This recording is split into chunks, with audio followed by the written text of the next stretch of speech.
Too much, I'm maybe going to go out of balance. Too little, I'm not going to get all the way around.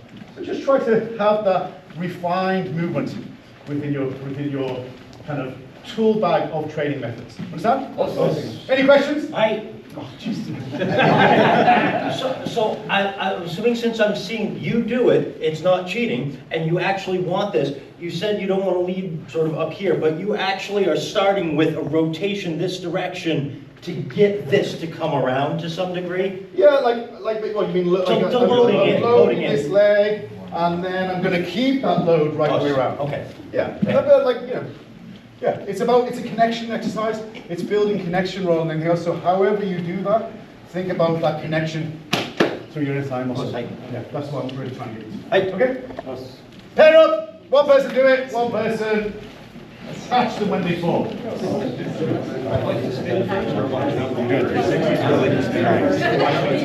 do 9.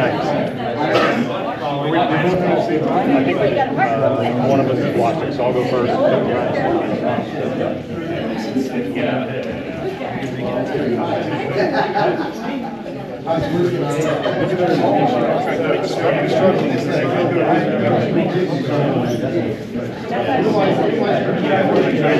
Watch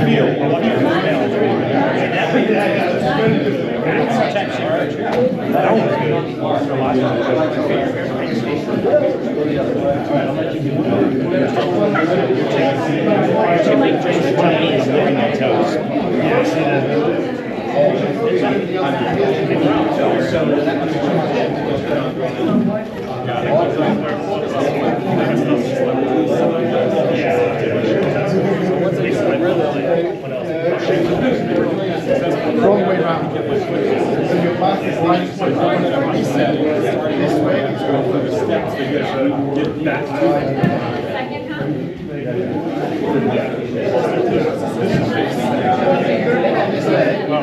then you're going to come around this way. Yeah,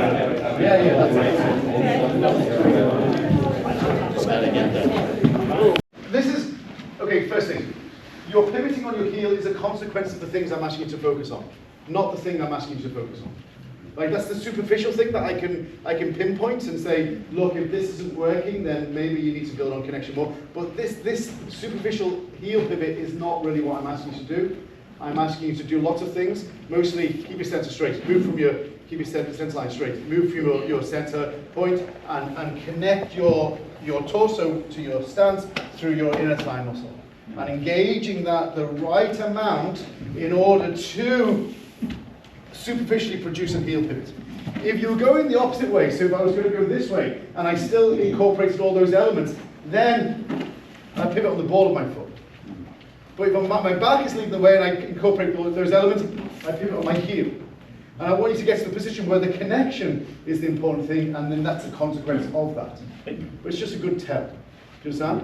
Mm-hmm. So, people who are pivoting from your front and pivoting on your heel, then you're just orchestrating this, you're just kind of orchestrating the superficial shape. Please don't do that, yeah? That is far more fundamental, far more internal than just this superficial element. Okay? Awesome. Any questions? I will give you questions. Sensei, you speak of the leg connection. Are you actually feeling any muscle? Yeah, absolutely. Grab? Yeah, absolutely. So, like, I think fundamentally, like the ability to twitch your adductor muscles is really important, because this is, well, we'll talk about this later, but having this strength in your thigh muscles is really important. Having the ability to kind of like engage them is really important, and a lot of people maybe lack this. Just even the ability to independently squeeze those groups. Yeah, I mean, we'll talk about this as we move on, but this, like in Japanese they call it shime, like tachikato shimite, like closing your stance. So it's often maybe undervalued so much in Shotokan, but like bad stance, good stance, bad stance, good stance, and this ability to shime just means to close. Doro shimite, the verb to close is shimeru. And so tachikata is your stance. Tachikato shimite, shime, like the core is the shime. It just means to close. And so you're engaging your inner thigh muscles. And so often you could demonstrate, you could say that kime comes from shime. Like I'm relaxed, I'm relaxed, I'm relaxed. Like if I hit Matt, for example. Good example, good example. So I don't want to tense.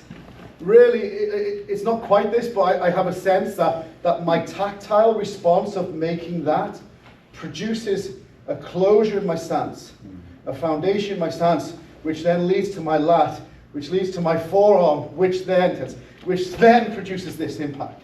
So I'm relaxed until that point, and that point it kind of cascades this way in, which starts from here. It's not quite that because your tactile response is not fast enough, but if you have that image in mind, rather than I must make kime and then all this is weak. You want? So the completion from the bottom up. Yeah. Into the. It's not quite that simplistic, and the sequence isn't quite that, but I think if you have that in mind, it compensates for the over-emphasis on the upper body. By emphasizing here, you can de-emphasize this, and then hopefully you'll meet somewhere in the middle where it's kind of everything's instant. Everything is instant, not, and you lack the control of your stance to do the thing. And that's kind of what we're working on. Yeah. Okay? Okay, with your partners, 2 more minutes. We're adding a sense of doing technique, and therefore people want to be strong. Kime, but it's much more about coordination and timing and maintaining that connection. So, like, I am like, obviously there's a margin of rotation there. If I rotate too much, I maybe lose connection. So I want to, within the margin of being able to connect with my stance, I want to maintain my hip position. But what I would say is that when you're, okay, there's a number of ways to do basic chokuzuki. You can, for example, the standard, which is firing your hip, hitting, and then kind of making that shimmy at the end. A lot of people misinterpret this as wiggle, wiggle, wiggle, wiggle, and you call it hip vibration and you think it's meaningful. I would fire your hip and then connect, shimmy at the end. This is basic Shotokan chokuzuki. Well, Wado Ryu would be leg, hip, hand together, and you kind of go offline like Kizamazuki feeling, but it's not. But you're rotating. That's the standard practice within Wado. Shitoryu, standard would be pull, drive. This is basic for Shitoryu. All have their merits, all are really good. I would advise that with this one, a little bit more Wado feeling, that you're kind of rotating in, so we can use our hips with the movement. So from here, I'm going to end up slightly hip offline and my hips offline. Then I'm going to load this leg, and I'm going to use this hip and leg too. Hips offline. Then this leg is loaded. This way. This way. This way. Understand? Heel pivot as a consequence of everything else that's going on. Oh. Any questions? So every time you're pivoting off the same foot. Well, I'm just trying to get the movement okay. down. Yeah, well we're going clockwise twice, then anti-clockwise twice. So if I'm here, I'm going 180, 180. 180, 180, and the opposite, 180, 180. But not what you just did, which was, this is the, how much you turn is really the superficial elements of the exercise. The more fundamental is that this connection. So when you do rotate, you're pivoting on your heel as a consequence of this connection. Not this way. Be careful, yeah?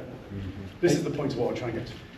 Wait, Sensei! So just for what you're demonstrating, you did it a couple different ways. One, you actually exaggerated the rotation. Is that what you're looking for? Is that also Exactly the rotation. just a little bit of an exaggerated? With your magic, you mean? Why? Yeah, so, I don't want to kind of muddy the water. but basically there's 3 training mechanisms to do chokuzuki within the world of karate. And we can broadly say Shitoryu, Waroryu, Shotokan. And Shotokan starts with Shomen, finishes with Shomen.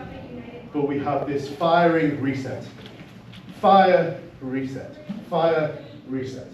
And this sense of shime and closure, shomendachi, on the final stage of the punch is the bog standard training mechanism for Shotokan.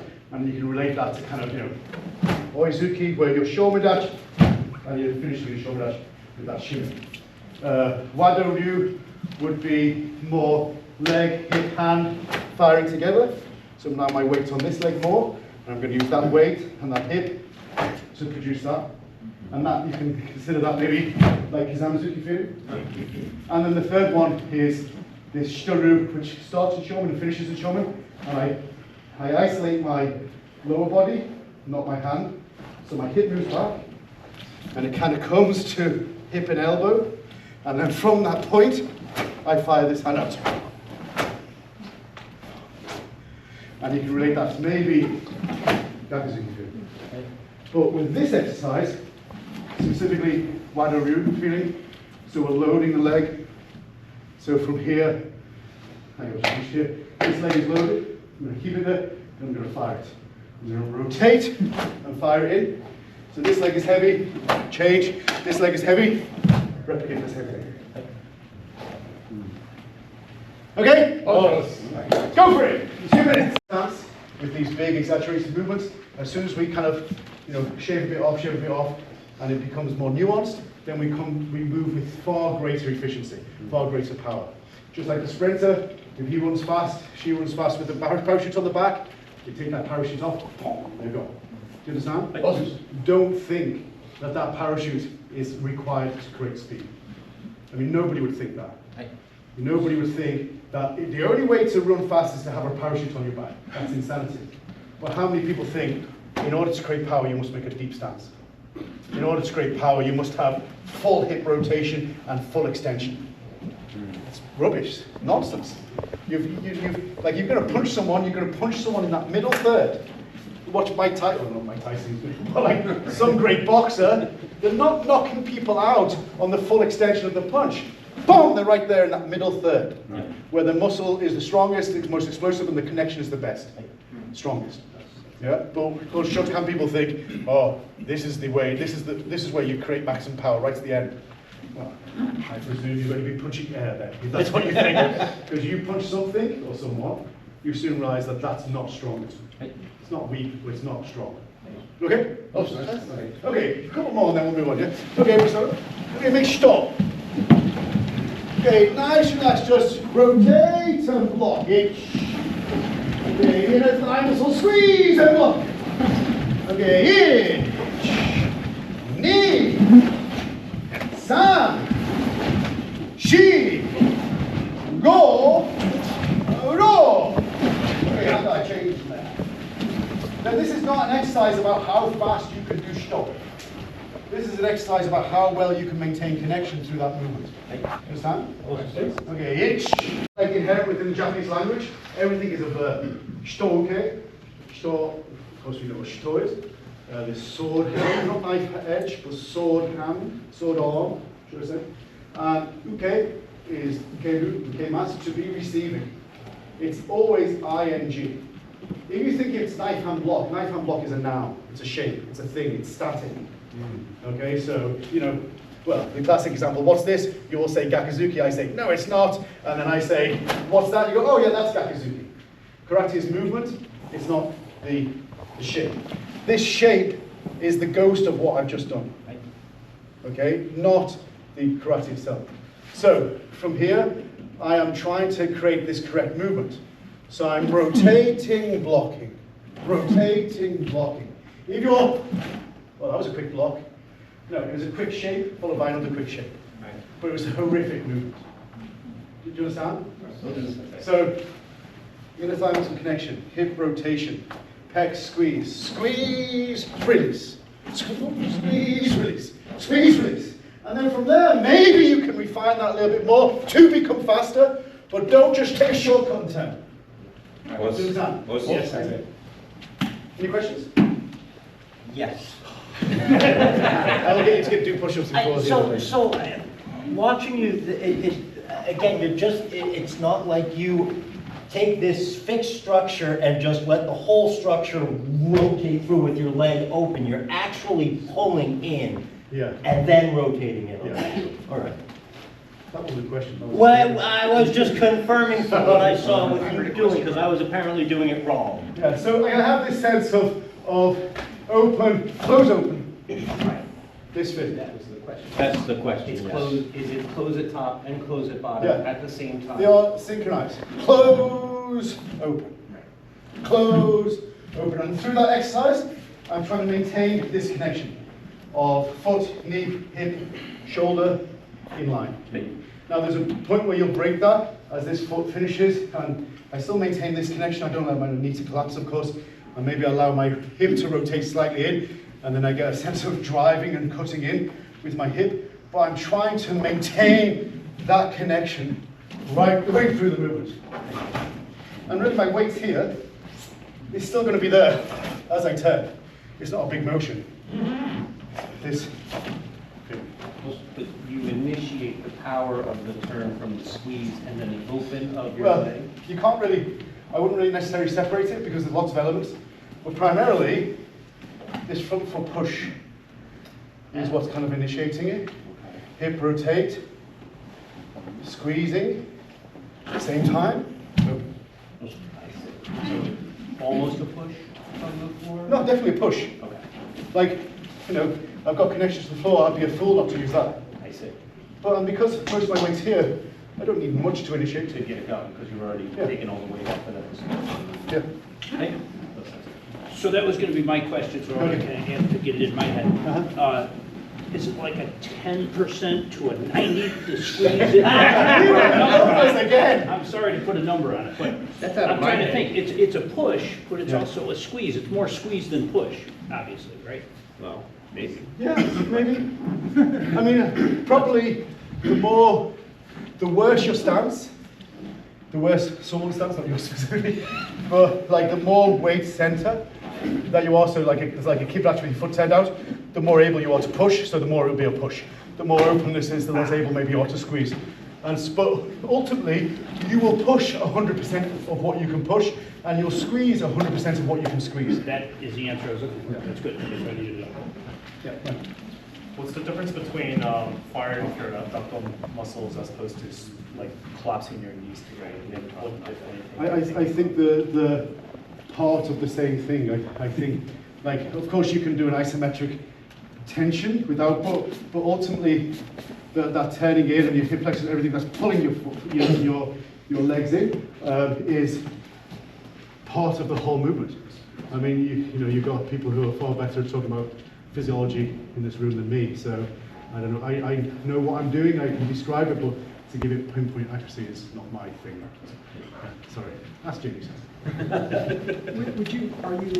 When you're doing that particular move, are you always bending going on your ball heel, or is it dependent on the range and the application or whatever? Well, range to what? To your opponent. If they're closer, it seems like you might want to get it more in the center. I think if I had an opponent, I probably wouldn't be strictly doing this form. So when would I do this specific exercise? Probably only in Kihan and Kata.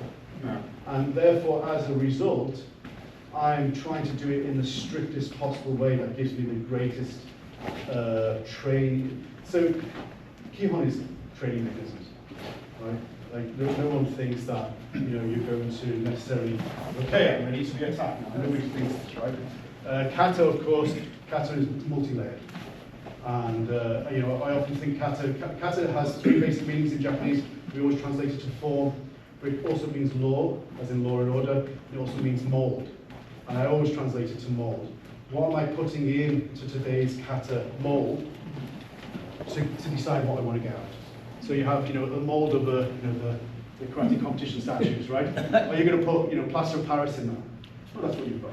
You're going to put silver, or gold, or bronze, or platinum. Depending on what you put into it, depends on what you get out, and the value of what you get out. So maybe I'm thinking of practicing a kata with a bunkai slant. Then maybe everything starts to change a little bit, and the form looks a little bit different. The principle's the same, form's a little bit different. But generally speaking, I'm looking for a biomechanical purity to it, of having a certain set of principles that is its own axiomatic truth within that kata, and that I'm trying to push that to the nth degree. How can I refine that as much as possible? So in that case, then I am thinking, well, I'm going to try to initiate correctly execute, and I'm not worried really about the actual practical application of that. We're going to talk about that in five minutes. But whilst I'm just doing this, I'm thinking connection, twitch, mobility, maintaining my sense line, trying to push as many things as possible and still maintain those core principles. Okay? Okay, 2 minutes with your partner. Change. Kind of circling back to what we talked about yesterday a little bit. There is maybe a conscious, but mostly subconscious desire to be strong within your karate. And so it's easy to put strength in those shapes and that last 5% of your technique. What I would argue is that, like, if you really want to improve your karate, it's the low-hanging fruit that you should aim for, and that's probably your initiation and the midway point of your karate. And after the midway point, that becomes the bit that you can see and the bit that you can put your effort into. And especially, dare I say, men who want to be strong and make their technique work, they put a lot of emphasis in that. And looking around, many people are like this. And I think that sense of vulnerability within your art is allowing yourself to be weak and allowing yourself to kind of focus on something that doesn't give you that instant feedback of, oh, I'm really good at this. And living in that space when you train. Because the more you do that, I guarantee the more rapid development you'll achieve. And then ultimately you realize that, oh, actually that end bit is the least important aspect. I don't have to put any effort into that. It's just the initiation. As far as I'm concerned, the longer I train, the more I work backwards to the initiation. Until the point is the initiation is just your intent, your thought, your breath, your intention of what you're doing, and then the technique can come from that. Rather than, that's the shape I'm going to fill that with as much force as I can right at the end. Do you understand? Yes. So with this specifically, I'm talking about that initiation, then relax. That initiation, relax. Whereas everyone's this, a little bit too much. Do you understand? Yes. Oh, not everyone. You girls are fine. Okay, last time, right?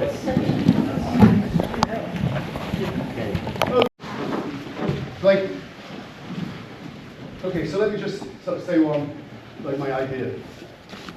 The ability to pivot on your heel, or inability, is directly correlated to your inability to maintain connection with this driving leg. So, an awful lot of people, okay, you're on the ball of your foot, and you go, and I'm seeing this dragging, zombie-like karate. I will get you. This kind of thing, yeah? You want that leg to be ready to drive. And so you're going to push, and you're going to rotate, but also connect. Connect.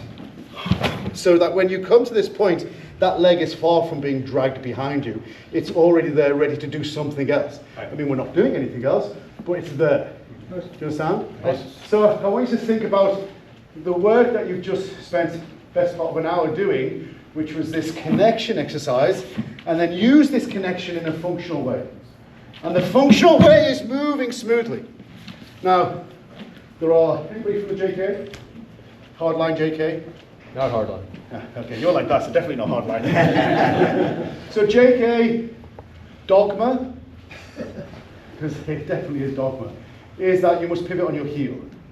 And so if you, like traditionally, if you're going to step to the side, you are going to pivot to your heel. Now I can do that, and for sure I've taught that as well within the context of a greater picture. But the rationale is that if you pivot on your heel, it means all of your body mass is moving in that direction. Well, I don't know, I was going to say what they fail to understand. I don't know if that's true or not, because I don't know what they understand and what they don't understand. What I think it fails to explain is that it's not about mass, it's about your potential mass. So we can't put all our mass behind our technique. We put potential mass behind our technique. So like transferring 100% of your body mass is not really the goal. Transferring as much mass as possible with the greatest velocity is the goal. And the moment that you disconnect your calf and your arch of your foot, which is literally that spring in your step, you reduce your ability to create rapid, explosive movement. Do you understand? So, yeah, for sure. I'm going to argue also with that spring, then you're going to get all your mass moving in that direction. It's not as if I'm floppily kind of like, if that's a word, kind of just rotating, my mass isn't moving. I'm using that arch of my foot and my calf to create an explosive movement, but because I've trained my inner thigh muscle, I land in a stable stance ready to do something else if it need be. Do you understand? That's what I want you to think about. Any questions? Sensei. I'm thinking about the potential mass. Yeah. For sure, the potential mass is important, but as you said, velocity squares too, right? You know? Yeah. So that's more important, the velocity, because you higher speed, you more power. Yeah. So actually you can take away strip maybe 10-15% of the mass, Yeah. but as long as you accelerate as quick as possible. Yeah, then you- absolutely, yeah. So I think the equation for kinetic energy is half the mass times velocity squared. And so it's only half your mass times velocity squared. So yeah, look, I wouldn't kind of claim to kind of deeply understand the biomechanical principles, but I do know how to hit hard.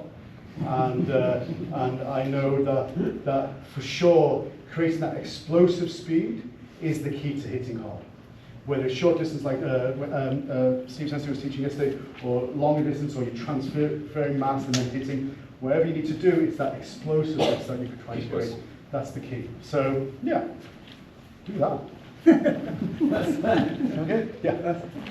Would you say that the explosiveness is not just physical but mental? Like you decide, or you have a no, for sure. Like without question, the more nervous or anxious, or we all know people who are fairly stiff thinkers, like the black is black and white is white and there's no grey.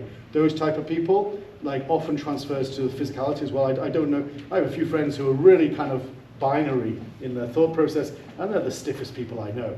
Like, okay, let's do leg swing. Okay, yeah, okay. You know what I mean? So I think for sure that that there's elements of your psychology and your thought process that will inhibit you. Mind-body connection, for sure. Now, whether anybody who can move with a level of fluidity and relaxation, that would actually happen in real life. Like Mike Tyson says, everyone has a plan until they get punched in the face, and then the plan is out the window, right? So who knows in a real life situation? But what I would say is that you have to practice with that instant thought. That like in Zen Buddhism, it's called ichinen, first thought. You just go. Like you're driving on the road, and someone runs out. You kind of swerve, or you brake. You do that without thought. It's first thought. Their action is your action, rather than reaction.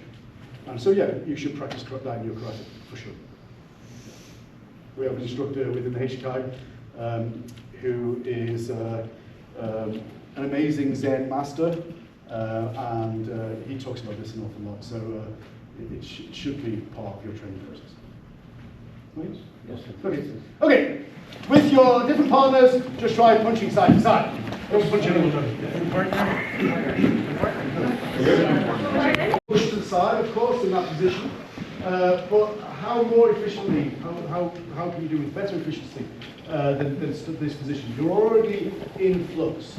There's no static nature to your stance. So how can you quickly get into a position where you can drive more effectively to the side? Do you understand?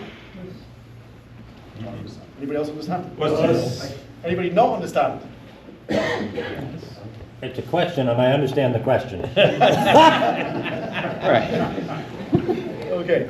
Well, you don't understand. Could you say it again, Sensei? I can say it again, yeah. What I'm saying is that there's too much staticness within people's karate. You want to feel like your karate is constantly alive, constantly on the edge, constantly ready to react to something. You know, like, who was it? Someone who flew. Boyd, Oodaloo. Huh? John Boyd, Oodaloo, right? Is that what you're thinking of? Well, is this guess a name? And you're I got you. I'm in your head. I was like, someone who flew the jets. JD. Oh. Is your name Floyd? No, no. Oh, well, it's, he thinks it is. I'm thinking So, of a much more Is famous it fighter true? pilot. Am I right in thinking that the naturally unstable, Yeah, F-16 dynamically and statically unstable. that thing, what he said? Computer to run it. Yeah. So our karate should be the same. Okay. Constantly on edge, it makes it more maneuverable, right? Very much. So our karate should be exactly the same. We should constantly, like, if you just stand still, you're going to fall over. You want it to be dynamically unstable, so you can explode and be more reactive or be more. There's no lag time. Do you understand? Yes. Thank you, Floyd. What's his name? Right. Like that, I like when I heard that, I was like, oh yeah, that's just like karate. The whole thing, like anybody knows F1, Formula 1, Ayrton Senna, when he drove constantly on the edge, constantly like skating along constantly pushing that machine to its absolute limit. We should have the same feeling with our karate. And so we're here, so it's not me statically pushing and trying to push from this position. It's me reactively being in a position to drive efficiently in that blink of an eye. And that comes from, a lot comes from this level of control. Do you understand? Okay, so with that in mind, okay, everybody stand up. Nice. Okay, so from here, you ready? So, left leg step, right hand punch, Gakatsuki behind, itch. Okay, so opposite side, yeah? So we're going to punch with back, yeah? Okay, back, okay, sana, ashi! And with my foot and knee pointing in that direction, ideally, to push my body mass in that direction. I'm going to break my line, I'm going to try and keep that engaged, and I'm going to load that leg as I drop, and then push. Almost everyone. Oh, I'm punching behind me now, okay. You are rotating on your heel, and then driving afterwards. By that point, your leg is probably almost straight, very little drive left. So you want to dig in, drop in, prime that leg, and then go. Understand? Awesome. Any questions? Just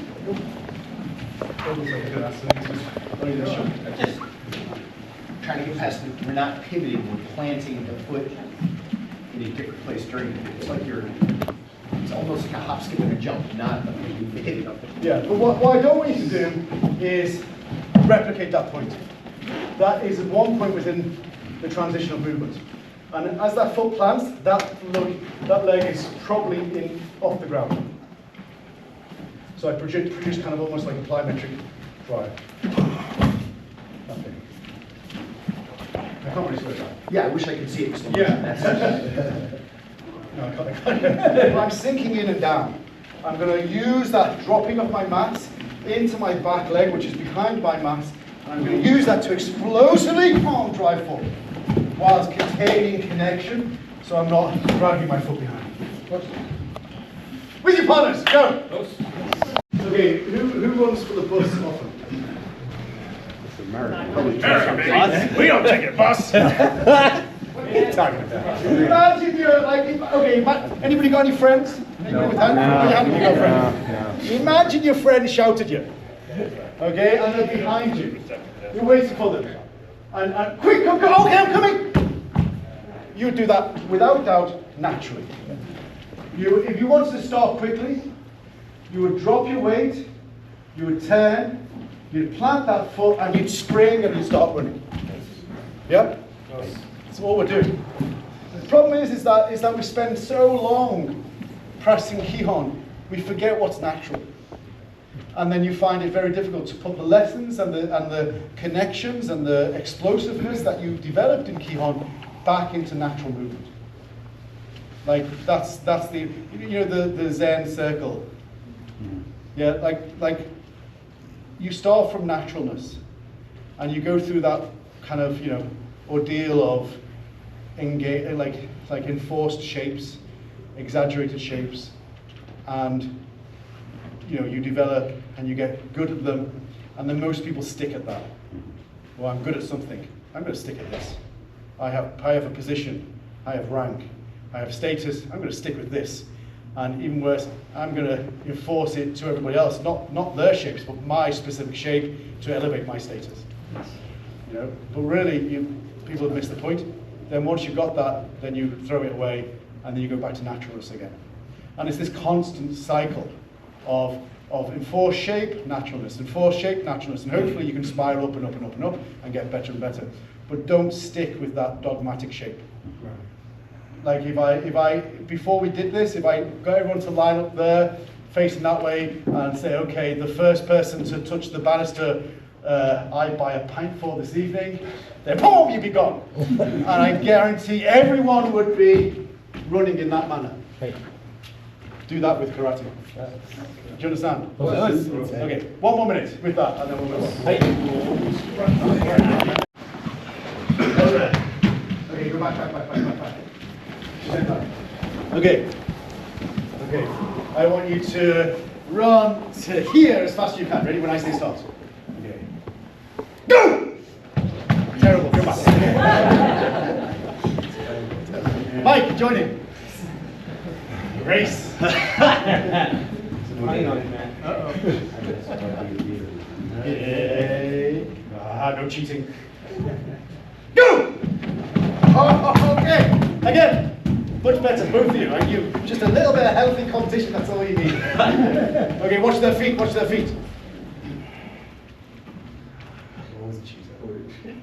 Go! Okay, what do they do? Step back. Thank you. Step back. Not let the weight shift back, but drop their weight, because they're in Sensei, so they're not in a prime position to start. They're going to drop their weight. But as they do, they're going to put a foot behind them in order to maximize that explosiveness. No one was doing that. Everyone, oh, I'm doing Gakusuki down from Shuzentai. I must step straight in. And it's like you're set. You're imprisoned by the shapes of karate. Yes. And you have to go beyond them. So if I want to punch someone forward, I'm going to put that foot behind me and then drive in. Behind me and then drive in. I'm not going to step back. But I'm going to give my sensei, my body, the greatest ability to drive forward. Do that. Okay? Okay, set up. Questions? All good? Yeah? Okay, so look, my only advice, I've got lots of advice, but my only advice today is that you, first of all, keep on asking why, like that first principle thinking. Of why am I doing this? Why am I doing it? And if you get, oh well, just because, or if you, oh well, this creates more power. Well, why? Why does it create more power? How? Keep on asking these questions until you get to the first principle of the movement, right? And then from there you can reverse engineer it. Say, okay, well, these are the important points. So why do we pivot on our heel? Well, we pivot on our heel because it builds connection. Why do we have to build connection? Well, in order to move efficiently, you have to be connected to your stance. You don't want to drag that back leg behind you. It wants to constantly be there to drive and then drive again. And so that connection is vital for that. And so understanding why we practice things in Kihon and the benefits of these things, but then and understanding how that kind of is applied in a functional sense, but also then realizing the downside of that. So like you get people who you have to pivot on your heel to create power, and they've missed that link. No, pivoting on your heel doesn't create power. In fact, it disengages the lower part of your leg, which is really fundamentally a very important way of creating power is using that explosiveness of your calf and your arch of your foot. So by disengaging that, you're fundamentally handicapping yourself. So you pivot on your heel to build connection, and then when you move naturally, you don't pivot on your heel. And so now you can shortcut that and say, okay, well, just don't pivot on your heel. But then the problem is that you don't build that connection efficiently, and you get a lot of people who pivot on the ball of foot only, and they have like that floppy leg thing. So you have to have that balance within your training. Do you understand? And like it goes back to a little bit like Jeremiah was asking yesterday. Well, you can tell me. You can tell me. I said, trust me. Like the trust is that like you have to be able to do what I've asked you to do before you can dismiss it. And once you can do what I've asked you to do, you'll never dismiss it. You'll understand it for its plus parts and its negative, the positives and the negative parts of it, but you'll never dismiss it. These people who out-handedly dismiss heel pivot are as wrong as the people who out-handedly insist that you must pivot on your heel. There's that middle ground that you reach harmony and that balance within your training. You understand? So try to keep on asking why until there's no more whys. Okay? Last chance. Any questions? All good? Yes, and it's just I think there's enough senior ranked people here. Yeah. The trick for us as instructors is to look at our student and figure out which one of those tactics at that given moment is the correct tactic for them to work out some hiccup in their basics. I mean, what I would say about that, because I get that a lot, you know, like, well, how would you teach this to beginners or lower grades? So, well, I think you're the lowest grade. Is there anything that I've said that you don't understand? So, lower grades are capable of conceptually understanding what I'm talking about. Like, but I often find that lower grades will just hear what they need to hear. So, I'll be saying, look, we're gonna punch with our right hand gakuzuki, and I really want you to think about your inner thigh muscle squeeze, and we're gonna pivot on our heel for now, and then later on we're gonna pivot on the ball of the foot, and these are the reasons why. And the lower grades will go right hand gakuzuki. Okay, right hand gakuzuki. That's what they're thinking, and they'll naturally filter it out. But what I would say as an instructor is never say anything that you'll later have to contradict yourself. Because the moment you do, then they go, oh well, he lied about that. What else is he lying about? Now they will filter out what they can understand and what they can't understand. And I've had students who say to me, saying, oh, you know, like you were saying that years ago, and I never understood what you meant, and now I understand what you mean. They just dismissed it. I don't know what he's talking about, but I know I'm going to punch him with my left hand or right hand. So yeah, I just let it out. Thank you. Yeah. Okay, guys, 2 straight lines.